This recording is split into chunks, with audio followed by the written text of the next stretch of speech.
welcome to another week where you get to recap inside BCU Athletics. If you thought you missed it, we've got you covered. I'm Ehircka Brame, and this is CatEye Rewind. And going down the field, the football team defeated Savannah State 48-20. Check it, Larry Brame threw for 222 yards and 3 touchdowns. Back-to-back touchdowns to Frank Brown and Jomo Gordon, who helped open the game up in the second quarter. The defense only allowed 202 yards of offense and had 5 takeaways, led by Thomas Finney, who had 2 interceptions. Ralph Williams and Ronnie Barrow both had 5 tackles. The next game is against South Carolina State, October 25th.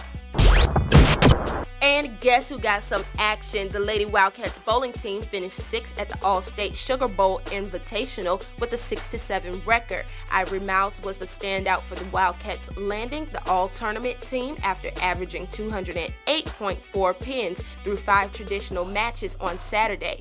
The next competition is October 31st through November 2nd for the Farley Dickinson New Jersey Jamboree.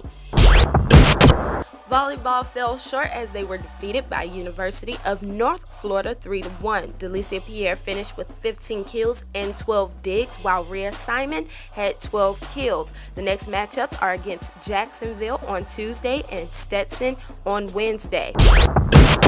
And swinging over into men's golf, the guys finished in 9th at the Maryland Terrapin Invitational in Rockville, Maryland. Junior Daniel Kavori was the top finisher for the Wildcats, finishing tied for 13th with a total score of 221, while fellow junior Leon Ficker finished tied for 17th with a final score of 223. The next tournament is in Estero, Florida for the Old Corkscrew Invitational from October 27th through the 28th. And don't forget to check out more stats on CatEyeNetwork.tv.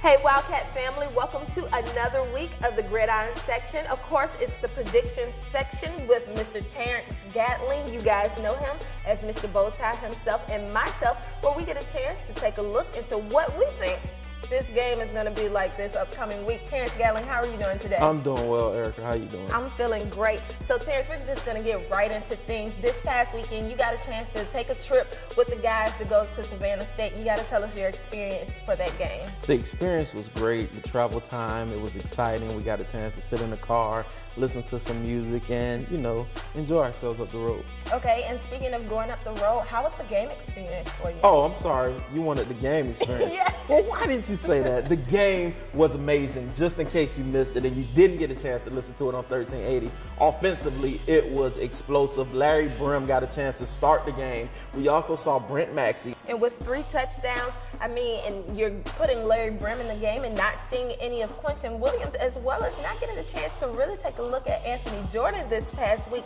You gotta question, what is Coach Jenkins gonna do this week when he takes these guys to South Carolina? Well, he's gonna put Quentin Williams and Anthony Jordan in the game. It was just a chance for those guys to try and get a break. He also rested some of the guys on defense. But we did have a few key starters on defense. Thomas Finney had 2 interceptions, big time play for him. LeBrandon Richardson didn't play either this past weekend. So Coach Jenkins is trying to use some of those down the line guys to get some game experience and give the other guys a little bit of rest. All right, and that's so perfect, but you got to talk about what are your expectations for this week when the Cats actually take on the Bulldogs? Oh man, Orangeburg is a different type of city. When the Wildcats come to town or when the Bulldogs come to Daytona Beach, the game atmosphere changes. All eyes in HBCU football will be in Orangeburg, South Carolina this weekend. Kickoff is at 1:30 p.m. It's a great rivalry between Bethune-Cookman University and South Carolina State University. Coach Buddy Pugh, Coach Brian Jenkins. It's going to be amazing. It's going to be phenomenal. I love the excitement, and Coach Jenkins always talks about this being a boxing match. So it's going to be exciting. So please listen to it on WELE if you can't make it to the game. Well, oh, did I take that from you? You did take it from me, sorry, but it's okay because, like always, Terrence Gattling, Ehircka Brame here. This was CatEye Rewind, and of course, we got you covered. We do.